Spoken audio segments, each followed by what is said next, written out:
Welcome to Brother Owl's Garden. I'm Brian, and I honor your presence here today. There is another great presence that I'm very honored to have here today with us. I'd like to introduce you to an absolutely wonderful man named Neale Donald Walsch. He is a prolific author of currently 39 books that have been translated into 37 languages. I don't know anyone who speaks 37 languages, but if you did, you'd have that option. He is an absolutely intriguing and profoundly interesting man. From early on in life, he had a very strong attraction to religion and spirituality. And though he thrived in the professional sector, he constantly yearned for that spiritual fulfillment that everyone who's viewing this episode here today shares with him.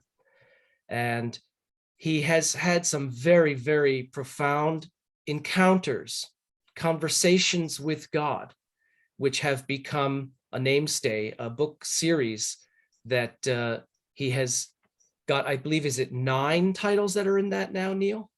The Conversation with God. I've got 4 of them, or is it 5? 4 or 5 of them. And 7 of them have been on the New York Times bestseller list, the first one for 2.5 years. So without any more introduction and ado, I'm very, very happy and pleased and honored to introduce Neale Donald Walsch. Thank you, Brian. It's lovely to be here with you. How may I serve this moment? With your full presence to the full presence of this moment. And I can offer that. Yeah, I'd like to speak with you about your most recent book, The God Solution, which is out just about a year now. And I would like to give you the platform to tell us about how you came into the authorship of this most recent book, The God Solution, Neale. Well, you know, Brian, it happened rather spontaneously. I really hadn't thought about doing any more writing of full-length books. I'll always be writing an article here and there or something for the internet, but it really hadn't occurred to me that I wanted to write another full-length book. But with the developments in the world over the past year and a half, obviously the pandemic, the economic challenges that it's created for several million people, and other aspects of life as we've observed it on the earth these days, some racial injustices in certain nations of the world, and other difficulties, even growing alienation between people all over the world. As I began to look at this, I considered a question that people had been asking me.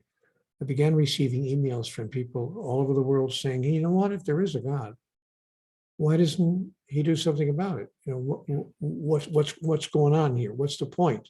What is the point of having a higher power if the world is going to be in such a continuing mess ad infinitum, forever and ever? Right. And I thought that was a fair question. And I began to ponder the question. And I started off writing a little article. It was, you know, a little innocent little piece I was going to write for the internet in response to that question. What, you know, if there really is a God, what is the point? Because and what's really spurred me into even writing that article, Brian, was I saw a piece on the internet that recent surveys have shown that 8 out of 10 people, when asked the question, do you believe in some kind of controlling power, said yes. They believe in some sort of higher power, controlling power, call it what you want, but they have a belief that there's more going on here than meets the eye, more going on here than just, so I thought, fair enough, then what's the point of all that? And so I began writing this article that I was going to throw up on the internet. But the article turned into a full-length book, not a long book, it's a relatively short book, but it did turn into a full-length book, which we sent off to a few publishers to see if they had any interest in putting it out. And by golly, one of the publishers said, yeah, we'll pick it up and we'll distribute it. And I called the book The God Solution because the question, I thought, raised the God dilemma. The God dilemma is, to restate it, what is the use of having a higher power call it what you want, Allah, Brahman, Jehovah, Yahweh, God, whatever word pleases you to refer to that ineffable essence that we call the divine. But what's the point? What's the use? Are we not praying enough? Or are we not praying in the right way? Or are there not enough good people in the world? What does it take to get God to wake up and do something about all this? So I thought that was a fair question. And the book starts with that question, which I call the God dilemma. And then I offer what came through me to offer. And it's not a dialogue book, so I don't want anyone to think that it's another back and forth dialogue between me and God, but it is a flowing narrative, which I consider to be the apotheosis of the entire Conversations with God body of work. And what came through was a very clear understanding of what the dilemma is and what the solution to the dilemma is. We've got God all wrong. We think it's God's job to solve all the problems. And if we pray in the right way, or pray long enough, or pray hard enough, or if we're all good enough, God will say, okay, fair enough. And he'll do something about what's going on the planet, which signaled to me a total and complete absence of full understanding of who and what this higher power that people believe in is. There's an irony here, Brian. The irony is that 8 out of 10 people do believe apparently in some sort of higher power, but we can't agree about it. We can't seem to come to a mutually held understanding. Who is God? What does God want? What is, if anything, does God need? What, if anything, does God do if he doesn't get what he needs and wants? All of that is all up for grabs, and we call those our religions. When we say this all up for grabs, we have, whether most people don't know this, but there are over 4,300 religions on the face of the earth right now. Not 5 or 6, not 8 or 10, not 20 or 30, 4,300 religions and faith traditions being practiced on the earth right now. So we can't come to an agreement. And that's the problem. See, if we could finally decide as a civilization, as a group called humanity, who and what God is, what God wants, and how God works, what's the whole purpose of this higher power we say we believe in, we could probably bring an end to certainly most of the human-made, I was tempted to say man-made, but I would be called a chauvinist, most of the human-made challenges that we have been facing, not just in the past 2 years, but really for thousands of years. We've rarely found a time. Do you realize, most people don't know this, we have had armed conflict on this planet for 92% of recorded history. So I'm not just addressing the past year or two when we've had the pandemic and our most recently arising problems. We've been having a challenge simply living with each other. We can't even get along. And we've had these kinds of challenges for thousands and thousands of years. The danger is that as we become more sophisticated in our technology and develop weapons that we couldn't even have dreamed of a few years ago, we now run the risk of causing our own species to be extinct if we don't find a way to get along. But it's even larger than that. It's not even about really getting along in the end, at least not for me. For me, there's a larger question at issue here. And the question, Brian, for me is this: what am I doing here? What is the point of all of it? Who am I really? What is my true identity? And why am I here? Because I swear, if I'm on my deathbed and I'm still conscious enough to have some thoughts running through my mind, and I'm lying there with my head on the pillow in my final moments, and I don't have the answer to that question, I'm not going to be a happy camper. It's going to be, are you kidding me? Are you telling me that I've gone through this whole thing for 60, 70, or 80 years and I have no idea what it was all about? So that hasn't been good enough for me. So that's what started me into having my own conversations with God when I asked those questions. And when I say that the God Solution, the book, The God Solution, is the apotheosis of that body of work, I'm saying that I've really pulled together all that I was told in those 9 conversations with God dialogue and brought it down to a few simple, direct statements. We need to decide who and what God is. And I've come to a conclusion about that. And I'm offering the conclusion that's been offered to me in the Conversations with God dialogues. God is simply an energy. He's not a guy in the sky. I think Yeah. we all know that. I would like Yeah. to think that most people are past that idea. But God is Yes not, and no. well, you would think, but for the most part, I want to hope that most people understand that God is not some guy in the sky who looks an awful lot like Brian, except that he doesn't wear glasses. But Well, I was made in his image, so. yes, well, of course. So I understand that. But in this case, it turns out that God does not have a penis. Yeah. So you were not exactly made in his image because it's a she. Now, and I love to do that when I'm in churches and telling this to audiences because then I get to say, well, it's not even a she. God has no gender. Right. But supposing that God were simply an energy, an essential essence, the essential essence, the pure energy that has created everything that is in the known universe and in the cosmos, which turns out to be a universe of universes, which is another whole discussion.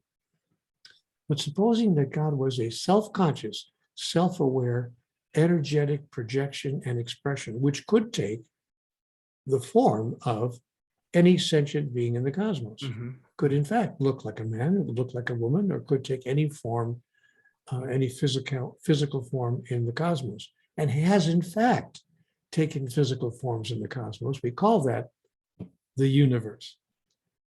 So supposing that God was in fact an energetic, self-aware, self-conscious energetic expression that has expressed itself as everything that we see in the realm of the physical. And supposing that this thing that I'm calling God was an energetic expression that we could feel, that we could not just observe it looking at the night sky or looking at another person or looking at the earth or the trees or whatever, but supposing it was an energy we could actually feel. And supposing that if we were sensitive enough to the feeling, we could actually give it a name. We could call it something in particular. And I'm suggesting that most human beings have felt that energy and that we have decided that the words we can use to describe that energy would be pure love. Yep. Now, Brian, when I get this far into my little talk in front of audiences, some guy in the back of the room inevitably gets up and says, "Oh, Neale, are you telling me that I listened to you for 12 minutes for you to tell me your big revelation is that God is love? We all know that. We may not agree on the fine print, fair enough, but there's no religion in the world that doesn't agree that God is love." And I have to say to the guy in the back of the room, whoa, wait a minute. I didn't say that God is love. That's not what I said. I said God is pure love. Yeah. Now, my friend at the back of the room is going to say, all right, what's the difference? Yeah. The difference is that pure love needs, wants, expects, demands nothing in return. And so we come upon a moment of theological revolution. Dare we believe in a deity, in a higher power that needs nothing in return from us? Now, if the answer is yes, we can believe in that, it must be understood that we are then violating, or at the very least, to use a softer word, contradicting the dogmas, teachings, and doctrines of virtually every religion on the face of the earth. Because those religions teach us of a God who is, in fact, judgmental, condemning, and punishing. Yeah. That God wants something from us, and if we don't give it to him, he's going to give it to us. I mean, we're going to get it. We're going to get it big time. Yeah. And because we'll be punished for not giving God what religions tell us that God wants from us. Not just that God wants from us, that God demands from us. We call these the commandments. And let me tell you how that plays out, in case you think I'm making more of this than maybe I should. Because I've had some people say to me, "Neale, you're making way more of this than it really is." Really? So let me tell you how this plays out. I was born and raised a Roman Catholic. And by the way, I'm not going to be slapping Catholics around because I happen to be very grateful for my childhood upbringing because it brought me a sense of, yes, there's something more going on here in the world. There is a God. So it brought me a very clear sense of that. But some of the things I was taught about that God did not make sense to me as I grew older. And let me give you a perfect example. I was in third grade, I guess I was 9 years old. And the priest, the local Catholic priest of our parish would come in and give us catechism, that the lessons in the doctrine and teachings of the church. One Sunday, he brought a lesson to me that really struck home. He said, I need you children to understand that missing Mass is a mortal sin.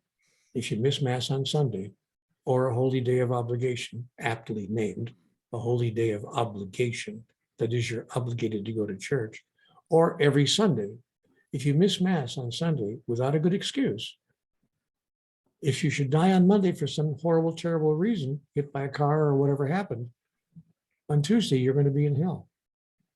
Because missing Mass on Sunday is a mortal sin. Now, the Catholic Church teaches that sin exists at several levels: venial sin, minor offenses, if you please, and mortal sin, offenses for which there is, read this clearly, no forgiveness of any kind, unless you have been absolved of your mortal sin in the confession. Mhm.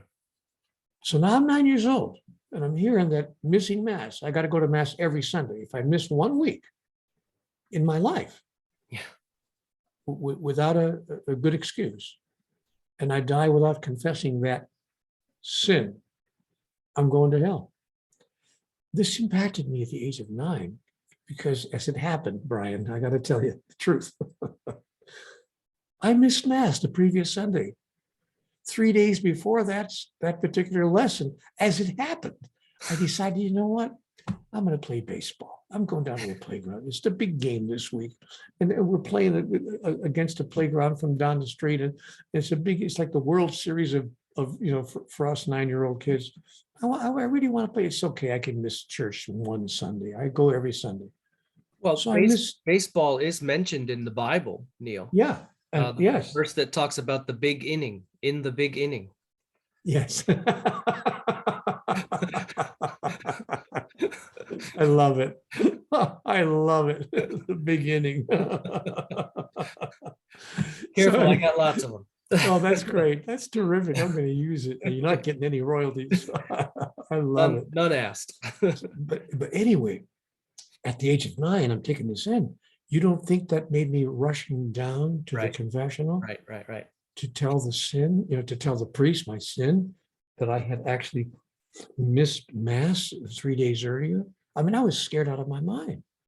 And because I'm 9 years old and the priest is telling me this and I'm believing every word that this guy is saying. Sure. I mean, he looks like Bing Crosby and going my way. And how am I gonna, not believe what he's telling me? Mm-hmm. So I did accept. I also accepted it when earlier in second grade, when I was told that babies that were not baptized, and should they happen to die without being baptized, could not go to heaven. Right. They had to go to a place called limbo. These are some of the teachings. I could go through a whole list, not just in the Catholic Church, but in most of the world's religions have teachings like this, that you're going to be punished by God unless you do these following things. So what I'm suggesting to you is that it's theologically revolutionary for us to imagine a God who does not judge, condemn, and punish us, who does not need, want, demand anything from us. But the implications are larger than that. It's not just theologically revolutionary. It actually would change life on the planet for a very good reason.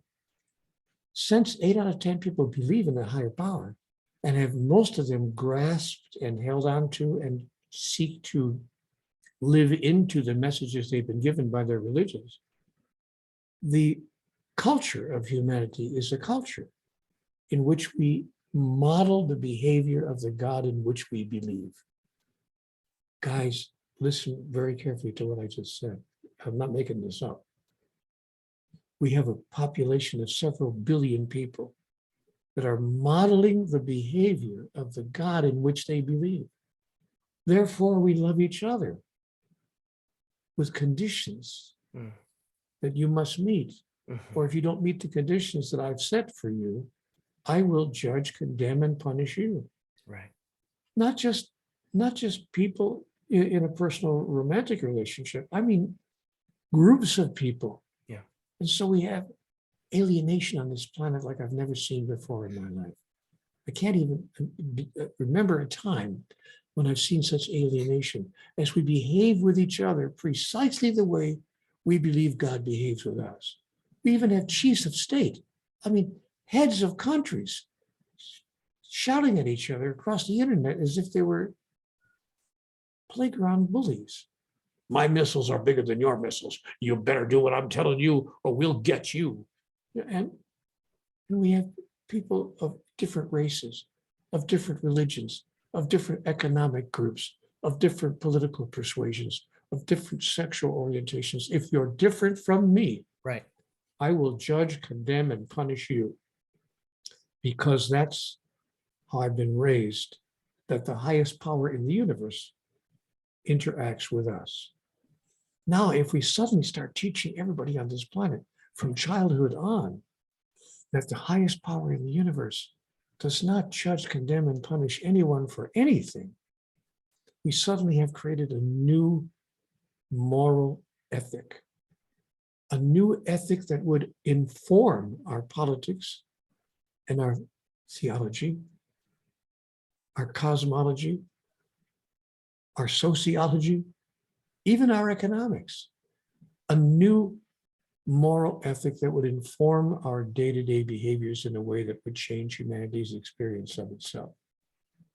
Now, the God solution offers something else besides an interesting way to redefine God.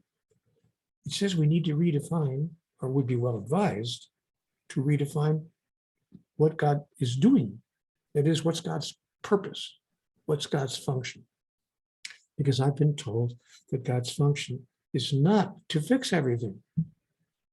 If God wanted us just to do what God said, and then he'll fix everything, then all God wants is for us to be minions. We're just minions on the planet, Right. in the kingdom, with a ruler who acts like a king, like a rather egotistical king, if you don't mind my saying so, who allows us to be his minions, and we do his bidding, and everything will be okay. But that wasn't the plan, and that's not the idea.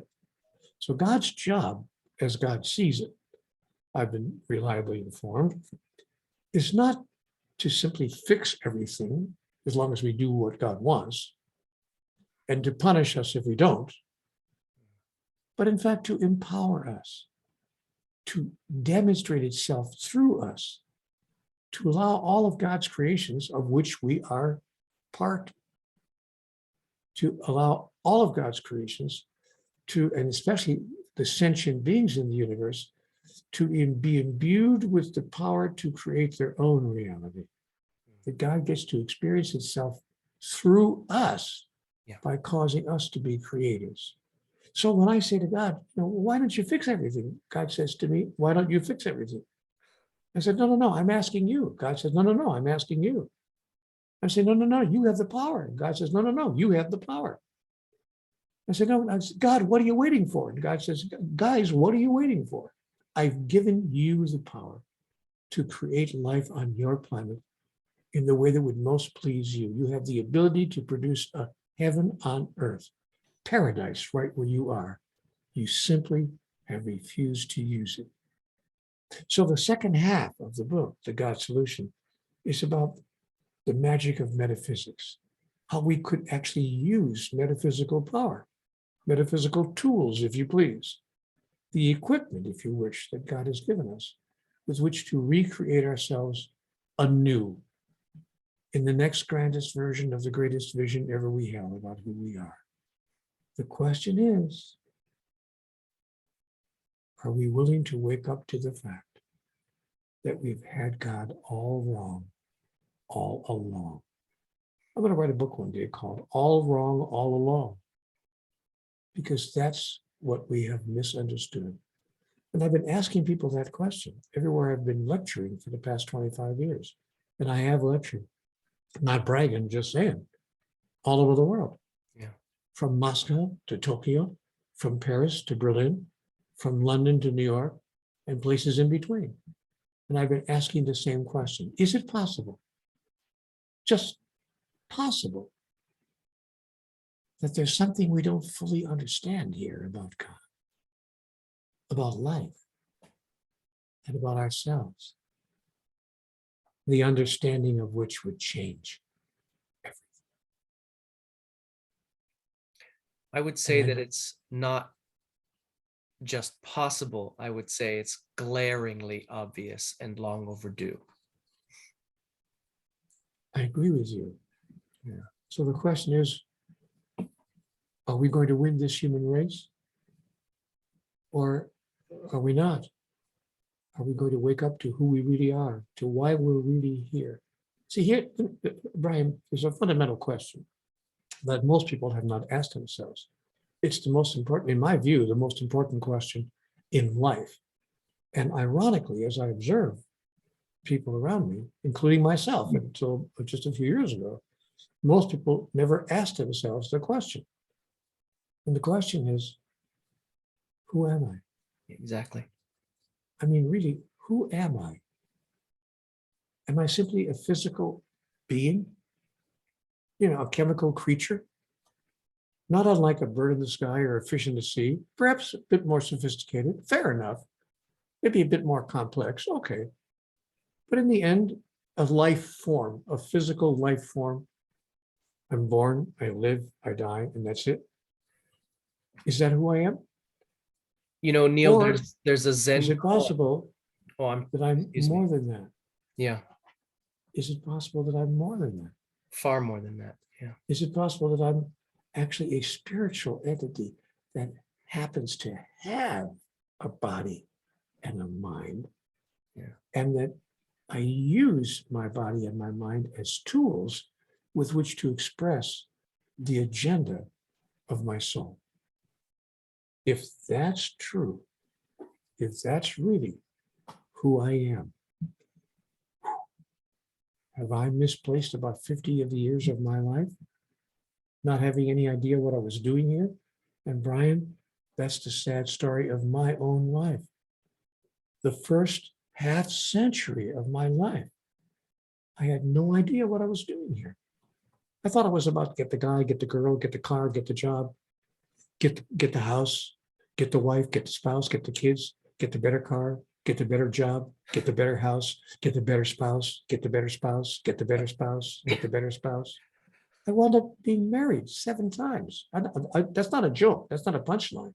Well, I actually practice makes married perfect. 7 different women, trying to get the better, of it in life, because that's what I was taught that life was about. And then maybe I get the retirement watch, I get the gray hair, get the cruise tickets, get the sickness, and get the hell out.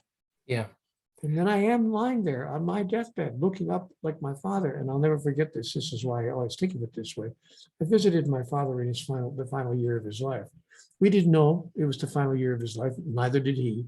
But he did understand one thing. He was 83. And he looked at me and he said, in my last visit with him,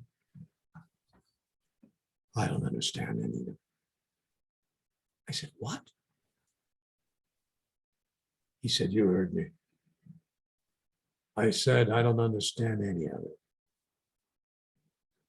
I'm thinking, well, let me see if I got this straight.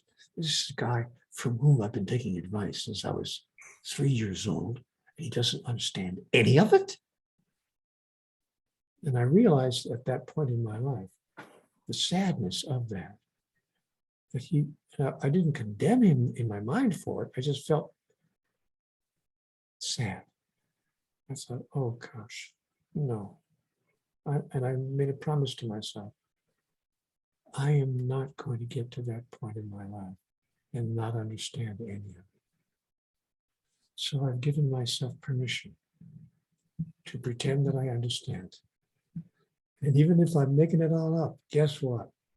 Because somebody asked me a few years ago, many people have asked me through the years, How do you know you just make up your whole conversations? You just made it all up, your whole conversations with God. Yeah, right. You had a conversation with God. And then you know what I say to him? You're right. I could have made it all up. I even asked God the question, how do I know this is not my imagination? And God said, what would be wrong with that? What would be wrong with that? I'll use any tool I can use. Where do you suppose Mozart got his music? Where did Michelangelo get the inspiration to paint what he painted in the Sistine Chapel? Yep. Where does creativity come from? Yeah, maybe you did make it all up. So what?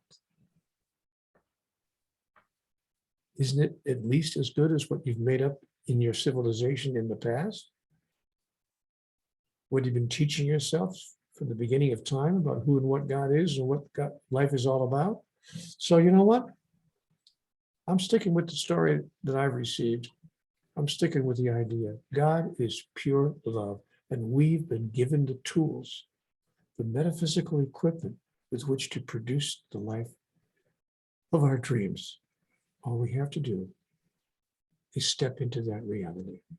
I could be wrong about all of this, but I don't think so. Well, Neale, I have about 6 or 7 dozen responses to this treasure trove of gems that you have just lavished upon all of us. And I'm sure that our viewers are feeling the same way. Where to start? I just want to make sure I can cover most of them. I'll try to work backwards. Regarding imagination, what if it was just all imagined by you, and what if it was all just in your own imagination? So what? I agree completely, and I'll offer my take on why. Because it's an incorrect presumption, almost a default presumption in our culture, that imagination means false, much like the way we use the word myth. Oh, myth means it's not true. No, that's not what myth means. And that's not what imagination means. Our imagination is the womb of our own personal creating. It is the lab vial, the beaker in which we formulate what we create by means of thought, lubricated and sent forth with care and emotion, intention. And so for something to occur in the imagination, that's the womb of our creation, of our creating ability. It is not in any way deemed false because it is currently in that realm. Regarding you saying you spent the first 50 some years of your life, it was lost and wasted on all those frivolous pursuits and empty endeavors, etc. Yeah, with respect, I didn't use the word wasted at any time in my conversation. Yeah, okay. I'm very clear. Okay. I'm very clear that no step on the ladder is wasted. Okay, because okay, maybe I had misunderstood the energy behind that. I was going to say none of it was ever wasted, because all of it is used for the greater good.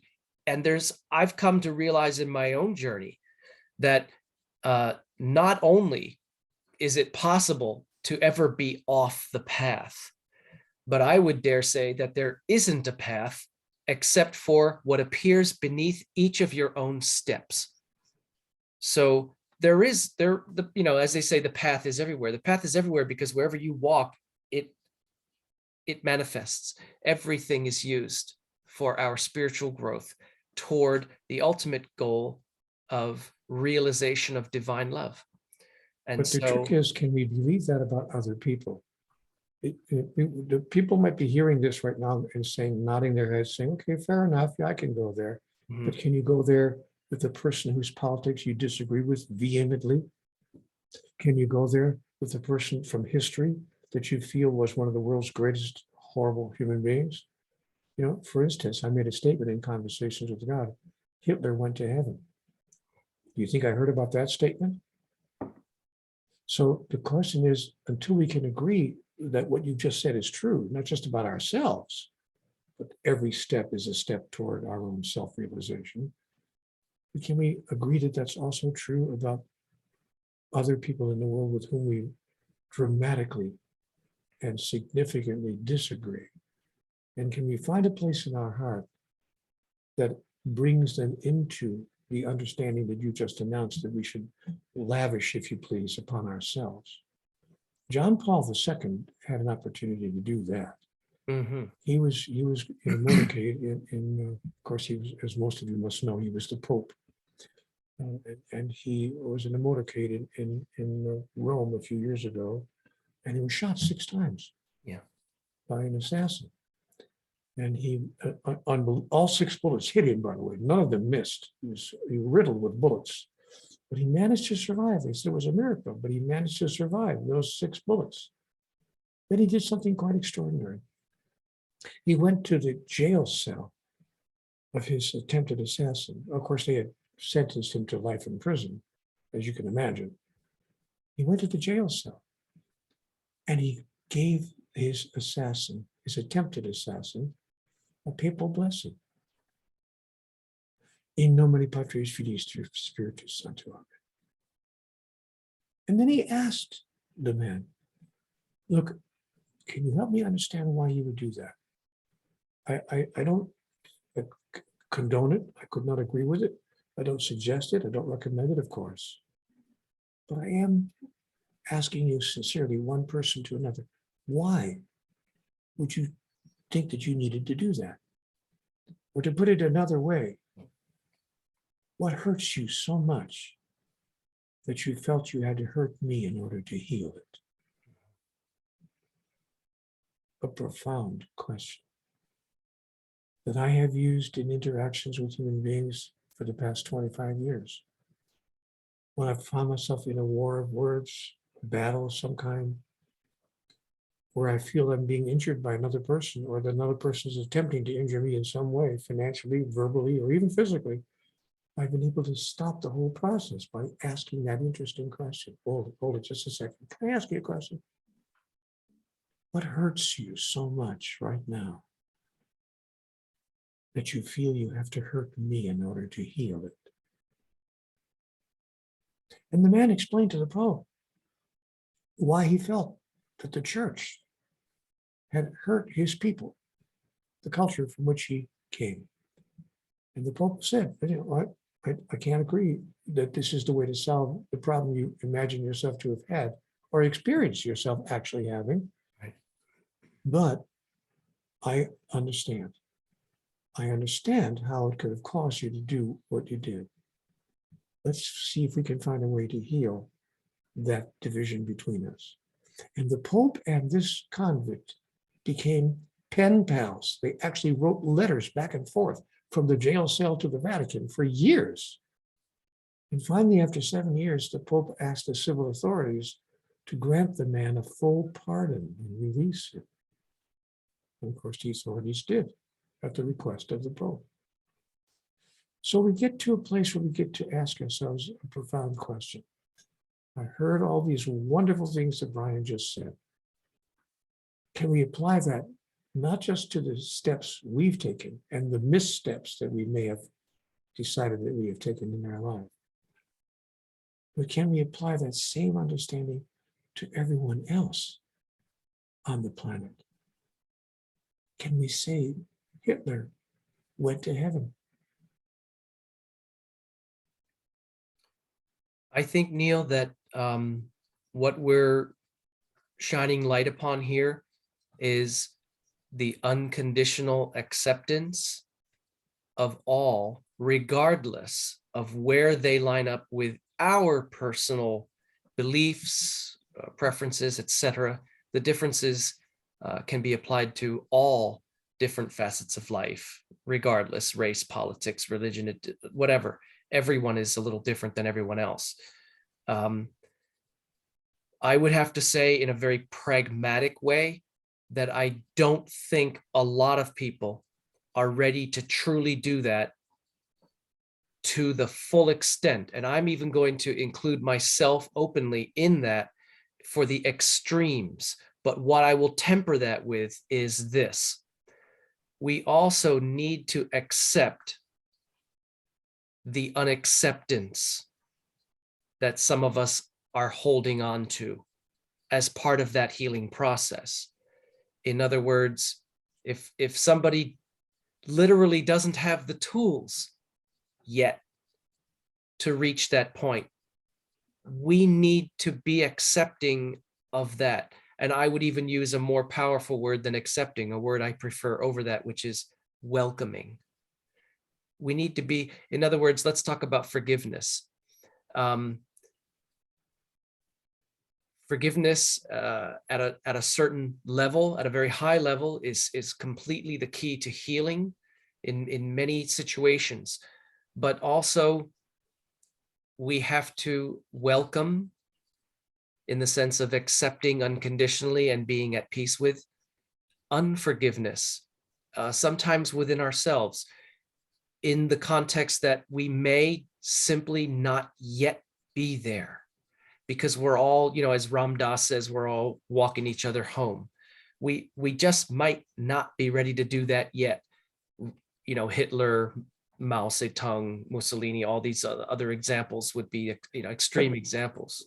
Let me offer this. I was told understanding replaces forgiveness, right, in the mind of the master. Yeah.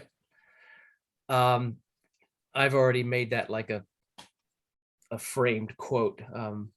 When I read your book, that one particularly stopped me in a state of awe. That one really rang. I love it. There's dozens of your quotes that I've recorded here. I may not even refer to them in this conversation. There's so many, but I loved that one. And I will tell you that even though most of us somehow on some level inherently already know somewhere inside of our awareness much of what we're discussing here today, which can be pretty deep at points, we do need to be reminded, and we do well to always remind each other. But I will say that your explanation of transcending beyond forgiveness was, I can't thank you enough for that. I did an episode on forgiveness, and I elaborated on the fullness of my understanding of what forgiveness is, and all of it's true and all of it's good and all of it's practical and useful. But there is a beyond that I hadn't quite peeked up at yet. And your book, The God Solution, showed it to me. And I honor you for that, Neale. That was one of the most dazzling, brilliant gems in your entire book, from my standpoint. I'm glad you experienced it that way, and I humbly receive that wonderful energy and that wonderful statement. I don't think it's from me, of course. I'm very clear that like many people on this planet over many years, I was inspired from the higher source to make that statement and to come to that clarity. So it's not Neale's idea, but Neale's a good repeater of good ideas that are given to him. I'm very good secretary. I take very good dictation, and I repeat what I'm hearing. And yeah, when I heard that, understanding replaces forgiveness in the mind of the master. And the wonderful illustration that I was given by God when I was attempting to grapple with this idea myself, because when I first heard it, I had a hard time with it as well. I just didn't just jump right up and say, "Oh, of course," because that wasn't my experience. So I had to look to my experience. But God said to me, you have to understand that human beings are very immature. I'm going to use the word young, incredibly young species. We're very young relative to the age of the earth itself. Forget about the cosmos. Right. And I've read in some books. There's a wonderful book called, I forgot the title of it now. I'm so sorry. I apologize to the authors, but the statement was made that if you took the age of the earth and overlaid it on a calendar year, just for purposes of scale, Mhm. If you put the age of the earth on a calendar year, the first form of life did not appear on this planet, on this third rock from the sun, until somewhere toward the end of February or the early part of March on that scale. More sophisticated life forms, birds in the sky, fish in the sea, did not appear until November of that same year on that scale of time. Dinosaurs did not appear on that scale until December the 5th. They did not disappear from the earth until December the 25th. Humanoids, not even human beings, but beings that walked on two legs and began acting a bit like primitive human beings, did not appear until December 30th. And all of human history occurred in the last 60 seconds of the year. That's how young we are compared to the age of the planet that we live on. Forget about the age of the cosmos. So now when the higher power that some of us call God looks down upon this young species, it sees us as we might see a 6-month-old baby, or maybe a 2-year-old child. And if you're holding a 6-month-old baby in your arms, and you're just loving that beautiful, beautiful, wonderful being, and maybe the baby has an unfortunate biological accident. Do we forgive the baby? Exactly. Do we say, oh, it's okay, so I forgive you? Right. Yeah. Of What's to course not. forgive? Yeah. Forgiveness is not even part of the equation. We simply understand how such a thing could happen. And so with understanding, we move into our next moment with that wonderful being, even as God does with us. Yeah. So understanding replaces forgiveness in the mind of the master. I could, of course, be wrong about all of that. You're not. Yeah, you're not. It's just one of the most brilliant supernova stars that are in your book. And yes, this book was born through you, and this book was inspired divinely, extending through you. And as I mentioned before, on some level, inherently, we generally know all these things, but have, let's say, lost sight of them, forgotten them, become disconnected from them, whatever. But we are, all of us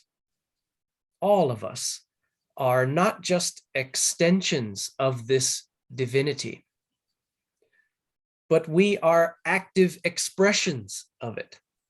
And all of us are individuated facets of it, like a giant disco ball of infinite avatars, individuated small s selves of the one grand self.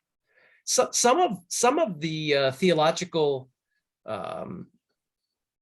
points that you make in your book, I got echoes of Hinduism and Taoism too, because as you mentioned, all of the religions touch on some of the truths of God, but I don't personally believe any of them contain or have the completion of all those truths, but all of them have bits and crumbs of it. But It wouldn't have lasted this long. There's no way in the world that the world's religions would have lasted as long as they've lasted if they each did not contain enormous wisdom right, and many great truths. The right, challenge of the world's religions is they're simply incomplete. And exactly, so we are like children, we, meaning the human species, we're like children who have learned how to add and subtract, the basic fundamentals, and we think that's all there is to mathematics. Mhm. But guess what? Yeah, There's algebra and geometry and calculus and Yeah. higher math, way, way, way higher math. And wouldn't it be interesting if the same thing were true about our theology? But no, see, my friend, we have stopped asking questions in this particular area of our life. We've never stopped asking questions in science. We continue. Even the greatest scientists continue to ask questions, even to doubt and question thoroughly what they've just discovered. which has led to incredible scientific advancement. We've done the same thing in technology. We don't stop where we are. We continue to ask ourselves questions about our technologies, which have created incredible advances in the past 50 years we couldn't even have dreamt of 25 years ago, holding the entire world in your hand. We've asked the same kinds of questions in medicine. We haven't stopped our medical research. The moment we think we've got an answer, we question it and we question it and we look at it and we look at it again and again and again. And that's led to incredible medical advances. But in the area of theology, no questions allowed. You are to stick with what you were told hundreds and in some cases thousands of years ago, and don't change a word of it. No advancement, no questioning, and certainly no changing of what was written down thousands of years ago. And so in the most important area of our lives, we've come to a complete standstill. And what we need today are idea heroes. We need idea heroes, people who will be heroic enough to say, wait a minute. Can I just ask a few questions here? What if we don't have this all exactly right? What if there's simply more to know on this subject? What if there's some data still out there? Galileo, wonderful example of an idea hero. He said in 1603 that the earth revolved around the sun. The church, of course, taught that the sun revolved around the earth, that we were the center of the universe, that human beings were the center of all being, and that the earth, was the center of the universe. The sun revolved around the earth. They excommunicated Galileo and put him under house arrest, where he died under house arrest after living that way for 7 years, because they demanded that he recant what he understood to be perfectly true. But that's what I call an idea hero. Someone who's willing to step out and say, I'm sorry, I hate to tell you this, but here's what I have come to know, and here's what's absolutely true. Barbara McClintock was a great idea hero. She said just a few years ago, we're not talking about ancient history here, in the 1600s, just a few 20 or 30, 40 years ago, she said, there's such a thing as jumping. Barbara McClintock, I should say, was a geneticist, an American geneticist. And she said, there's such a thing as jumping genes. They jump from one chromosome to another. And I've discovered that that's what creates variances, unexpected varieties in inherited tendencies. They told her she was crazy. They drummed her out of the profession until 1983, when she won the Nobel Prize for Physiology and Medicine. Well, Folks, that reminds me of what Gandhi said about that. First, they heroes. laugh at you, they ridicule you, and the process of realizing you were correct. So what we need are idea heroes, right, who are willing to step up now and say the unsayable, think the unthinkable, speak the unspeakable, and put forth a new thought about who we are, why we're here, and what this higher power that we imagine exists, that we know exists. What is that higher power? And how can we use it to create the life of which we've always dreamed on this planet? Is such a thing even possible? And how should we behave with each other? If someone would only give us some guidelines that would work. Does anybody have any ideas? Some guidelines that could help us, like maybe, for instance, if someone slaps you on the right cheek, turn and offer him your left. And if someone does you evil, do him good in return. And if someone asks you for your coat, give him your shirt as well. And if someone asks you to walk 1 mile with him, go with him twain.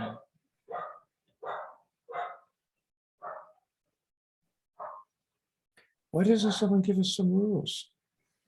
Some simple guidelines? What's missing here? Oh, we already were given the golden rule. Do unto others as you would have done unto you. We simply don't want to use it. We've decided it's not really a good gold standard. It sounds good. It's an interesting idea, but let's not actually adopt it as a way to behave. Then a gentleman a few years ago came along, an American sociologist, said, I got a better idea. Let's create the platinum rule, platinum being more valuable than gold. Since you're ignoring the golden rule anyway, let's come up with the platinum rule. The platinum rule is do unto others as they would have it done unto them. What an interesting idea. Is that possible? Can human beings actually act that way? Can we even follow the suggestions of the man whose thoughts I expressed a few moments ago? Or was he a charlatan? Was he just a bamboozler, giving us a bunch of ideas? Do unto others as you would have it done to you. What are you, crazy? Was he just giving us ideas that he knew in advance no human being could possibly embrace or express? I don't believe that. I believe he was telling us what's possible for all human beings on the earth. We simply have to decide who we really are, why we're really here, and the point of all of this. And wow, if we made some of those choices, what a difference our life could be. Neale, you mentioned earlier about how we have, the billions of people in the world are living according to, whatever is their understanding of God and etc.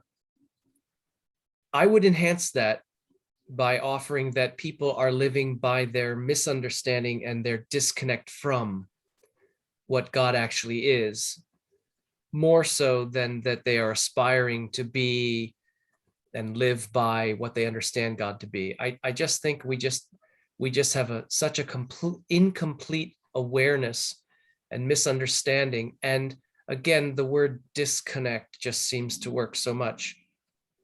And I think that your quote about the platinum rule, well, two things on that. I think that divinity meets us as we can best receive it. So I think that divinity lives that rule. I think God presents himself to us in the way that we are most able and comfortable to receive.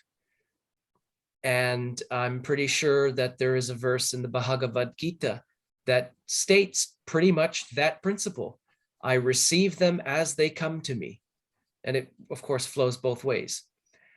And also, for some reason, you're alluding to the platinum rule. It made me think of when we give, for example, Christmas gifts.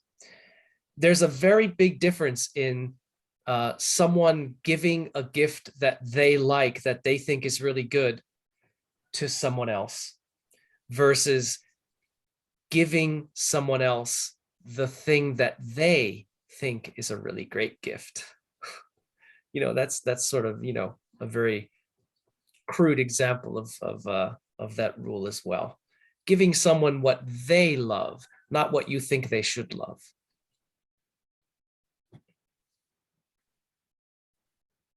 I don't disagree. I don't disagree with anything you've said. Yeah. So we're at a turning point in human history right now. We have some really significant decisions that we are being invited by these days and times to make. Who am I? Where am I? Why am I where I am?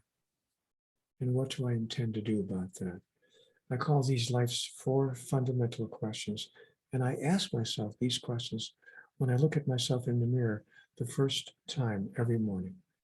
Wait a minute, just a second. Hold it. And then I ask myself those 4 questions. Who am I? Where am I? What is this place? Why am I where I am? And what do I intend to do about that? And then there's another question, Brian, that I invite people to ask themselves that I've used these past 5 or 6 years since it was given to me. I call it life's magic question. Before I make any decision at all, big decision, who will I live with? Where will I live? What will I do with my days and times? What do I want to, how do I want to make a living? You know, all that. Or small questions. What do I want to watch on television tonight? What do I want to eat? Watching my hand, reaching to the refrigerator, looking for a snack, little snack. So whether it's a big decision or a small decision, or how do I respond to my beloved, this person that sleeps on the pillow next to me? When we get up in the morning and we had just a little bit of a difference of opinion about something. It's turned into just a tiny little unpleasant moment.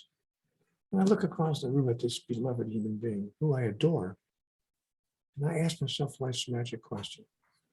The same magic question I ask when I reach into the fridge or when I decide where I want to live. And the question is this.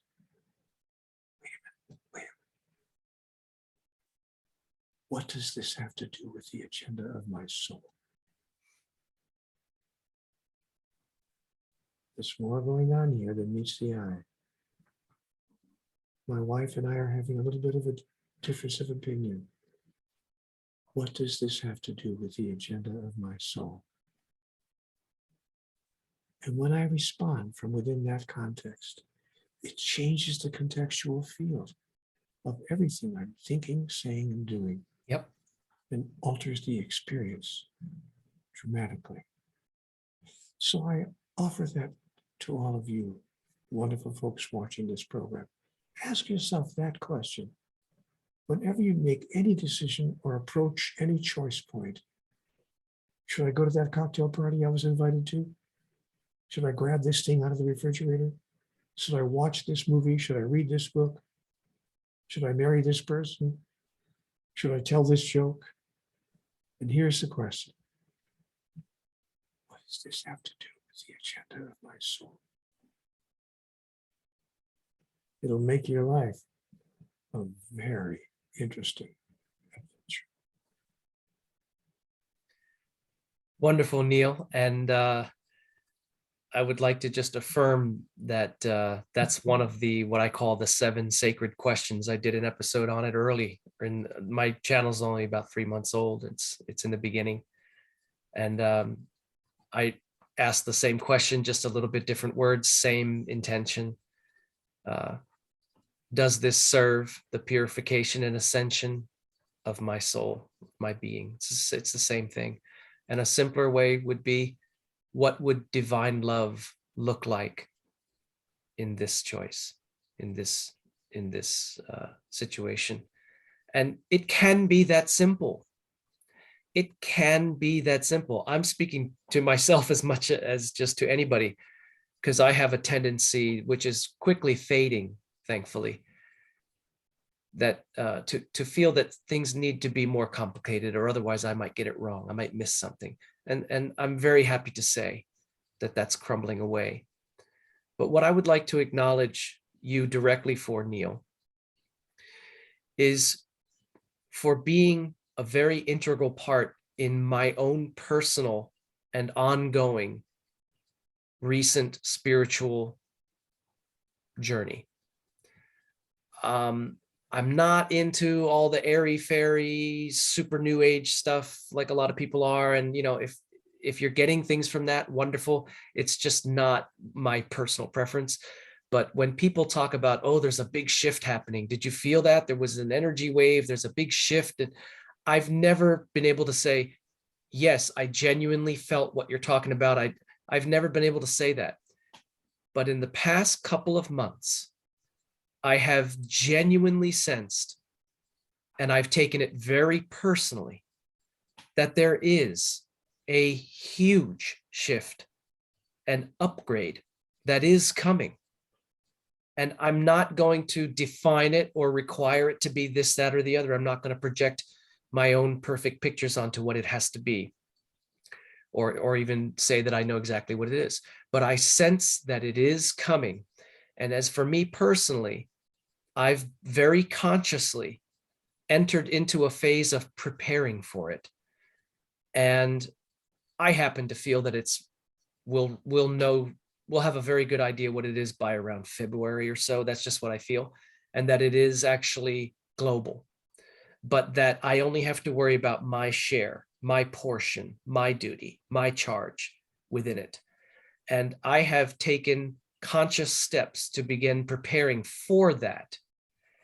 And you, along with 2 courses that I recently engaged in, are part of that. The discovery of your book, The God Solution, has been very, very practical and useful in preparing me to shed the beliefs or presuppositions or conditionings that continue to, let's say, hold me back or limit me in any way, and helping to replace them with a higher, more transcendent understanding, such as the quote that I love so much: understanding replaces forgiveness in the master, things like that. And there's many in your book that are like that. And I just receive them graciously and humbly and thankfully, because I immediately recognize them as gifts from the divine through you to me. And so I thank you for your part in that and acknowledge you for that. It means a lot to me. And so much of what we've discussed in this conversation, which I've enjoyed so much, is as was it Viktor Frankl, Man's Search for Meaning. I hope I got that right. Victor Hugo or Viktor Frankl. I'm having a blank here. But we need meaningfulness, and we need to be aligned with that meaningfulness, that purpose for why we're here. We need that.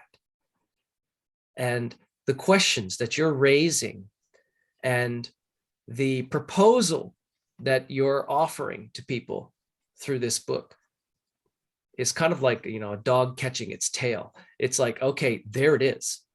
You've got it. Now, what are you going to do with it? What are you going to choose to do with what you've received? And I'm sure that what has been born through you in this book and all of your others, 39 of them, is being received by millions of people around the world and making a matter-of-fact difference in the collective. What you are offering from yourself, through yourself, is impacting the collective.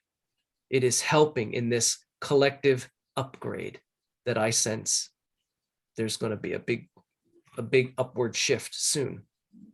And I honor you and thank you for that, Neale. Those are very nice words to hear, and I receive them with humility and gratitude. Thank you for your observations. I'm very happy to know that you have had that experience. And I'm sure that, as I said, I'm one of millions who are having that experience. And for those who are viewing this wonderful conversation as we draw to a close, I want to very much encourage you to seek out Neale Donald Walsch's books. I happen to prefer Book Depository, but they're available everywhere.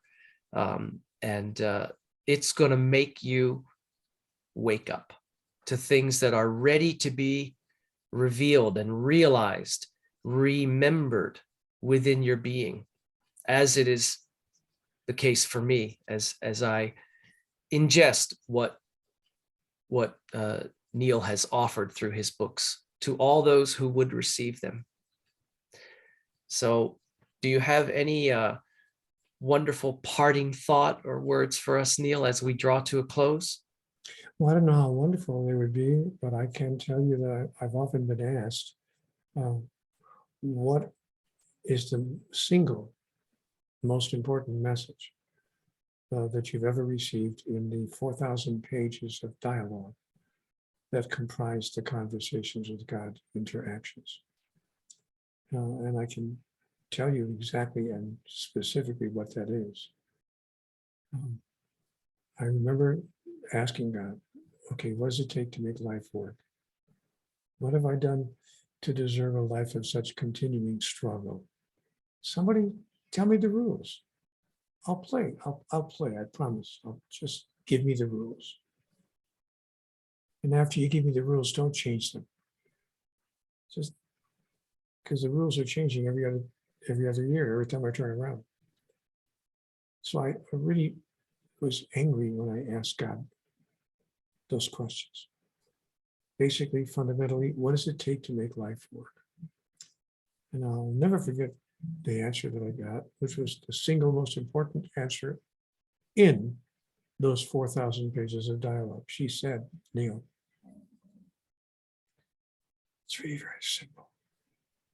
And I remember that she said it with kind of a chuckle in her voice, not a derisive chuckle, like you would belittle someone with, but just the way you would, in fact, chuckle at a 2-year-old or a 3-year-old asking, how high is up?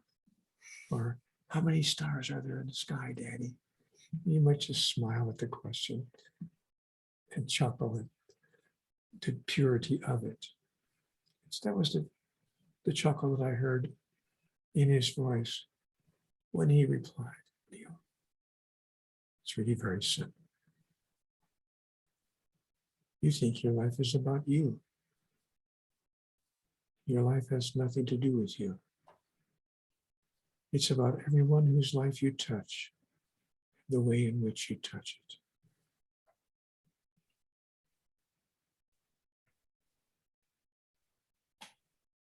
it. Change my life. But be careful. These messages are so clear and so simple that sometimes we might miss them. We never hear them at all or try them in our daily lives. So my invitation to everyone whose life I touch is see what it would feel like to step into some of those ideas. Try it for an hour, for half a day, for a weekend, and then for the rest of your life. And to know that your life has nothing to do with you. Not in the largest sense, not universal you. It doesn't have anything to do with that. It has to do with everyone whose life you touch and the way in which you touch it. And if you decide to live into that, watch your life change. And be careful, because you might even be watching the world change. Millions of people could be impacted by you. Sociologists tell us that in the average lifetime, and if we don't die tragically young, but if we live an average number of years, the average person will touch 60,000 people individually in their lifetime. And that was before the internet. Now with the internet, they're saying it more like 100,000 people or more.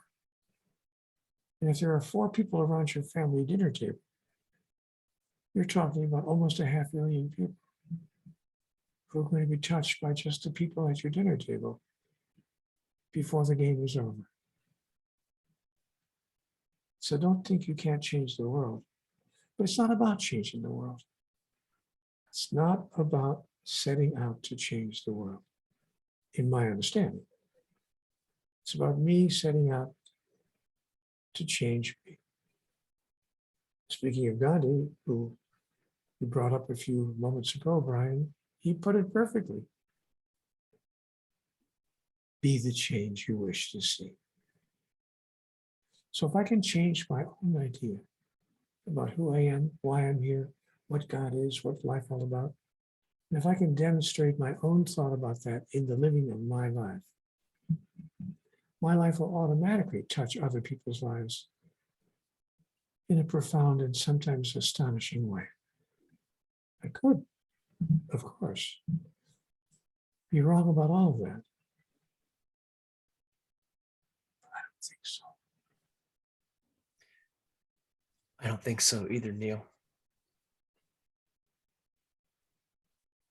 What you've shared with us in this friendly conversation has been profound, impacting, meaningful, and I know that it will resonate for a very long time for everyone who has the great privilege of watching and listening to this discussion that you've shared.